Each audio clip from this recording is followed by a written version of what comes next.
أشهد أن لا إله إلا الله وحده لا شريك له وأشهد أن محمدا عبده ورسوله اللهم صل على سيدنا ومولانا محمد وعلى آل سيدنا ومولانا محمد وبارك وسلم إنك حميد مجيد۔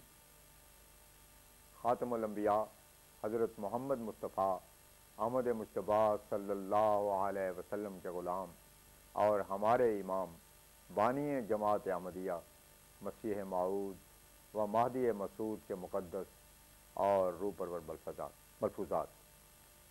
فرمایا ہمارے مخالفوں میں اگر دیانت اور خدا ترسی ہو تو عزیر کا قصہ بیان کرتے وقت ضرور ہے کہ وہ ان آیات کو بھی ساتھ رکھیں جس میں لکھا ہے کہ مردے واپس نہیں آتے۔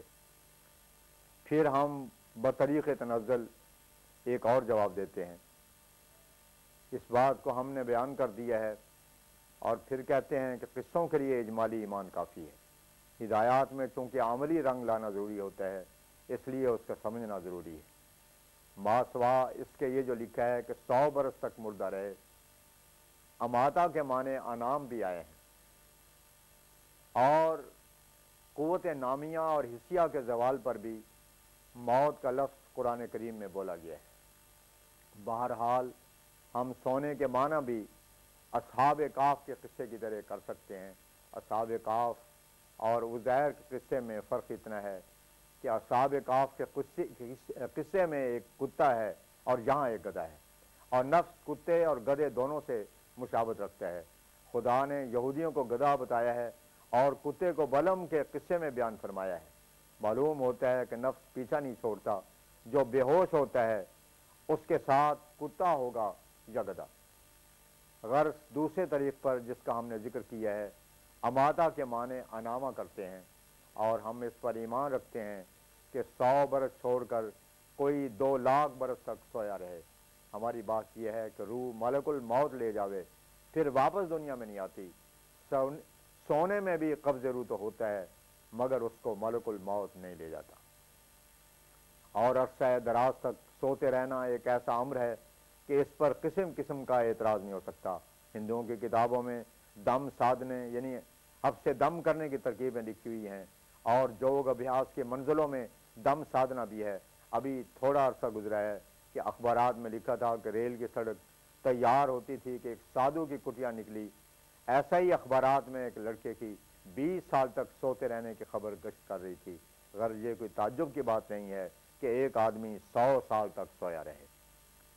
فرمایا پھر یہ لفظ لم یتصنع قابل غور ہے، اور موجودہ زمانے کے تجربے پر لحاظ کرنے کے بعد لم یتصنع کی حقیقت سمجھ لینا کچھ بھی مشکل نہیں ہے۔ ایک سکھ آدمی لکھتا ہے کہ میں نے گوشت کھایا ہے جو میری پیدائش سے 30 برس پہلے کا پکا ہوا تھا، ہوا نکال کر بند کر دیا گیا تھا۔ اب ولایت یورپ اور امریکہ سے ہر روزوں ہزاروں لاکھوں بوتلوں پر لم یتصنع کھانے پکانے پکے پکائے کھانے چلے آتے ہیں۔ لم یتصنع کا اثر تو ہندوؤں کے جوگ پر پڑتا ہے، اور آج کل کی علمی بلند پروازیوں کی حقیقت کھولتا ہے کہ قرآن کریم میں پہلے سے درج ہے۔ اصل بات یہ ہے کہ جیسے ہوا کے خاص اثر سے کھانا مر جاتا ہے، اسی طرح انسان پر بھی اس کا اثر ہوتا ہے۔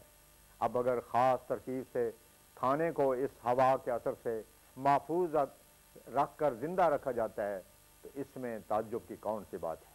ممکن ہے کہ آئندہ کسی زمانے میں یہ حقیقت بھی کھل جائے کہ انسان پر کھانے کی طرح عمل ہو سکتا ہے۔ یہ علوم ہیں، ان کے ماننے سے حرج کوئی لازم نہیں آتا۔ آج کل کی تحقیقات اور علمی تجربوں نے ایسے موضع بنائے ہیں کہ انسان ان کو پہن کر دریا پر چل سکتا ہے، اور ایسے کوٹ ایجاد ہو گئے ہیں کہ آگ یا بندوق کی گولی ان پر اپنا اثر نہیں کر سکتی۔ اسی طرح سے لم یتصنع کی حقیقت جو قرآن کریم کے اندر مرکوز ہے علمی طور پر بھی ثابت ہو جاوے تو کیا تعجب ہے۔ ہوا کا اثر کھانے کو تباہ کرنا ہے، اور انسان کے لیے بھی ہوا کا بڑا تعلق ہے۔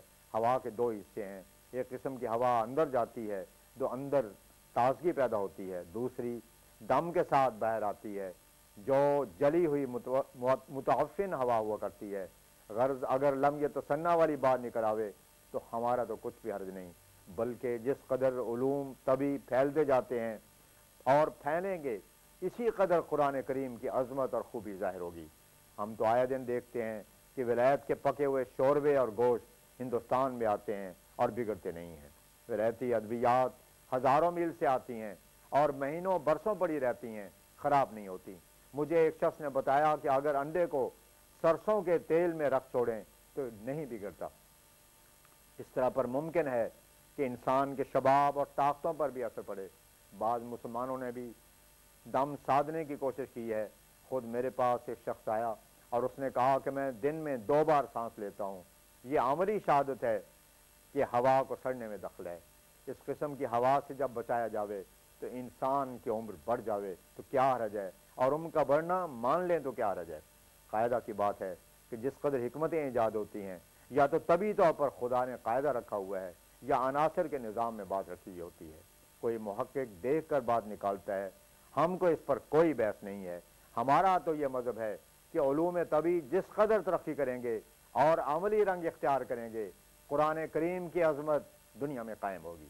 حضرت مسیح موعود قرآن مجید کی عظمت اور جلالت شان کے نسبت فرماتے ہیں کہ اس سے اس نور کے ممکن ہو جہاں میں تشبیہ، وہ تو ہر بات میں ہر وصف میں یکتا نکلا۔ وآخر دعوانا ان الحمدللہ رب العالمین۔